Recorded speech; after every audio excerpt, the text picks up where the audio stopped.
คำว่าครูเป็นอย่างคำว่าครูเมนเป็นผู้สิสอนจากผู้ที่ฮู้ไปสู่ผู้ที่บ่ฮู้เนาะเพราะฉะนั้นแล้วในโลกอันนี้นะถ้าขาดครูนะก็จะบ่มีการพัฒนาสนับสนุนโดยเป๊ปซี่ครูแม่นผู้ให้ความรู้และสอนให้คนรู้จักความดีครูแม่นเส้นทางแห่งปัญญาเป็นแสงสว่างนำทางให้ลูกศิษย์ได้ก้าวไปสู่อนาคตที่ดีครูให้ทั้งความรู้คุณค่าและจิตใจเพื่อปูทางให้สังคมมีคนดีและประเทศชาติเจริญรุ่งเรืองมื้อนี้ข่าวเศรษฐกิจการค้าจะพาท่านไปพบกับครูคนหนึ่งที่เพิ่นบ่แม่นเพียงเป็นผู้สอนแต่เพิ่นยังก่อตั้งโรงเรียนขึ้นมาเพื่อเป็นหนึ่งกำลังแห่งขับเคลื่อนการศึกษาลาวให้ก้าวไปหน้าอย่างมีคุณภาพโรงเรียนของเพิ่นสามารถสร้างนักเรียนที่เรียนดีเรียนเก่งติดระดับชาติมาทุกปีนั่นก็คืออาจารย์นิลาวัลย์วิระถาวรผู้อำนวยการโรงเรียนเลี้ยงเด็กอนุบาลประถมมัธยมสมบูรณ์วิระถาวรโรงเรียนวิระถาวรของพวกเราเนาะสร้างตั้งมาก็เป็นเวลา20ปีสำหรับโรงเรียนแล้วแม่นสำคัญที่สุดมันการสร้างนักเรียนเก่งเนาะผลงานที่พวกเขาสร้างมาในระยะ20ปีก็มีหลวงหลายบ่ว่าจะเป็นนักเรียนเก่งขันเมืองขันนครหลวงเนาะแต่ในนั้นพิเศษที่สุดแม่นพวกเขาได้นักเรียนเก่งระดับชาติชั้นป .5 ในสุกปี2016-17 คือนางศิริตาทาวงศ์เป็นนักเรียนชั้นป .5 ที่ได้นักเรียนเก่งภาษาลาววรรณคดีและเป็นปีสุดท้ายที่เพิ่นจัดการแข่งขันระดับชาติในชั้นป .5 ศกต่อมา2017-18แม่นสามารถญาติได้นักเรียนเก่งระดับชาติสังสั้นม .4 คือวิชาฟิสิกส์ศาสตร์โดยแม่นางทิพพรเลี้ยงสอนนอกจากนั้นศกต่อมาในปี2018-19พวกเขาเป็นสามารถญาติได้นักเรียนเก่งสั้นมัธยมตอนต้นของวิชาภาษาลาววรรณคดีโดยแม่นางพรไพลักษณ์ไซสนะซึ่งได้เป็นอันดับที่1ระดับชาติในโรงเรียน18-19วิชาภาษาลาววรรณคดีและเท้ามักมีพลไซสนะแม่นวิชาคณิตศาสตร์ชั้นม .4 ซึ่งได้นักเรียนเก่งระดับชาติในโรงเรียน18-19อันนั้นก็ถือว่าเป็นผลงานอันยิ่งใหญ่ของโรงเรียนพวกเราที่ผ่านมาและนอกจากนั้นแม่นพวกเราก็จะได้นักเรียนใบประกาศแดงโรงเรียนที่มีชั้นม .7 จบไปทั้งหมด5รุ่นนอกนั้นพวกเรายังได้รับใบประกาศแดงเกือบว่าทุกๆรุ่นอันนี้ก็ถือว่าเป็นผลงานของนักเรียนและก็ของครูที่ได้สุมจิตสุมใจใส่บ่ว่าจะเป็นการเรียนการสอนข้าพเจ้าในนามอำนวยการโรงเรียนขอขอบใจและขอสมเสยทั้งครูและนักเรียนทุกๆคนเนาะที่ได้เอาใจใส่ในการปฏิบัติหน้าที่ของตนเนาะเฮ็ดร้อนหน้าที่แล้วก็ถือว่าเป็นผลงานที่ยิ่งใหญ่ครูเป็นอาชีพหนึ่งที่มีความหมายความสำคัญถ้าบ่มีครูก็บ่สามารถพัฒนาได้คำว่าครูเป็นหยังคำว่าครูแม่นเป็นผู้สิสอนจาก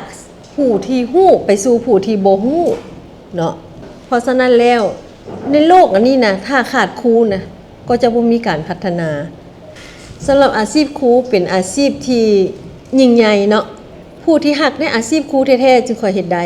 เขาเจ้าจะมีความภูมิใจมีความมักฮักในอาชีพจึงสามารถเป็นครูได้เพราะว่าอาชีพครูนี่มันบ่ง่ายบ่ว่าจะเป็นเริ่มจากการเขียนบทสอนการวางแผนการสอนการเขียนบทสอนการแต่งบทสอนและขึ้นห้องสอนมาแล้วยังมากวดบทอีกแล้วยังแต่งบทสอบเสียงอีกหลายสิ่งหลายอย่างในอาชีพครูถือว่าครูบ่แม่นมีแต่สอนเท่านั้นนอกจากสอนเรียกษาเฉพาะแล้วครูยังสอนเรื่องคุณสมบัติให้นักเรียนนอกจากคุณสมบัติของนักเรียนแล้วยังเบิ่งเขาเอิ้นว่าเบิ่งชีวิตการเป็นอยู่ความสภาพจิตใจและสภาพแวดล้อมของโรงเรียนนี่ถือว่าเป็นสำคัญที่สุดในยุคปัจจุบันนี้เนาะเพราะว่ายุคปัจจุบันนี้นี่นะคนนำใช้โทรศัพท์หลายและเฮ็ดให้เกิดมี1ความจำสั้นมีโรคซึมเศร้ามีหลายๆอย่างที่ว่าถ้าเฮาบ่ใกล้ชิดนักเรียนเฮาสิบ่เห็นในเมื่อเฮาใกล้ชิดนักเรียนเฮาสิเห็นแล้วเฮาก็ต้องได้ช่วยเขาเจ้าเพราะฉะนั้นแล้วครูบ่แม่นสอนแต่วิชาเฉพาะครูเป็นทุกสิ่งทุกอย่างของนักเรียนเลยเนาะก็คือมื้อนี้วันครูที่ว่านักเรียนเขาเจ้าถ่ายวิดีโอส่งคลิปมาขอบใจในครู เห็นความสำคัญของครูว่าข้าเจ้าจะได้มาฮอดมื้อนี้เป็นนักเรียนที่ดีในมื้อนี้ก็ย้อนมีครูเนาะครูที่เบิ่งข้าเจ้ามาตั้งแต่น้อยจนใหญ่เพราะว่าข้าเจ้าส่วนหลายนักเรียนที่อยู่นี่มันข้าเจ้าจะอยู่แต่อนุบาลขึ้นมาจนฮอดม .7 เนาะแล้วข้าเจ้าก็สิได้สภาพแวดล้อมเนาะได้ความอบอุ่นได้การบึงแย้งที่ดี และได้ครูที่ให้วิชาเฉพาะที่ดีให้ข้าเจ้าและข้าเจ้าก็เลยส่งคลิปส่งคำอวยพรมาให้ส่วนครูเฮานี่ก็ถือว่าบ่มีหยังยิ่งใหญ่ไปกลัวที่เห็นนักเรียนประสบผลสำเร็จอันนั้นเป็นความภาคภูมิใจของนายครูผู้ที่สามารถเป็นครูได้มีแต่จุดเดียวนี่แหละเห็นความผลสำเร็จของนักเรียนเฮามีความภูมิใจอันนั้นแหละคือว่าครูแท้ๆเนื่องในโอกาสเฉลิมฉลองวันครูแห่งชาติครบรอบ31 ปีค่ะพระเจ้าในนามอำนวยการโรงเรียนก็คือครูเนาะครูทุกคนแม่นปฏิบัติหน้าที่ของตนด้วยความมีเกียรติและความรับผิดชอบอันสูงส่งเนาะข้าพเจ้าก็ขอแสดงความสมเสยมายังครูขออวยพรให้ครูทุกๆคนจงมีสุขภาพที่เข้มแข็งมีพลานามัยที่สมบูรณ์มีความสุขกายสุขใจปฏิบัติหน้าที่ตนเองด้วยความรับผิดชอบและก็ให้มีผลสำเร็จทางด้านชีวิตการงานก็คือชีวิตครอบครัวสำหรับน้องนักเรียนก็ขอให้เป็นลูกที่ดีของพ่อแม่เป็นนักเรียนที่ดีของครูอาจารย์และเป็นพลเมืองที่ดีของชาติให้ห่างจากสิ่งเสพติดการลิ้นโทรศัพท์ให้แบ่งเวลาลิ้นให้เลือกเฟ้นเพราะว่าเทคโนโลยีในปัจจุบันมีหลากหลายขอให้เลือกเฟ้นเอาสิ่งที่ดีๆและสิ่งที่บ่ดีก็บ่ให้ลิ้นเนาะให้ปะทิ่มแล้วก็ขอเรียกร้องมายังผู้ปกครองให้เบิ่งแย้งลูกหลานด้วยความใกล้ชิดลูกหลานในมื้อนี้ก็คือผู้ใหญ่ในมื้อหน้าขอขอบใจ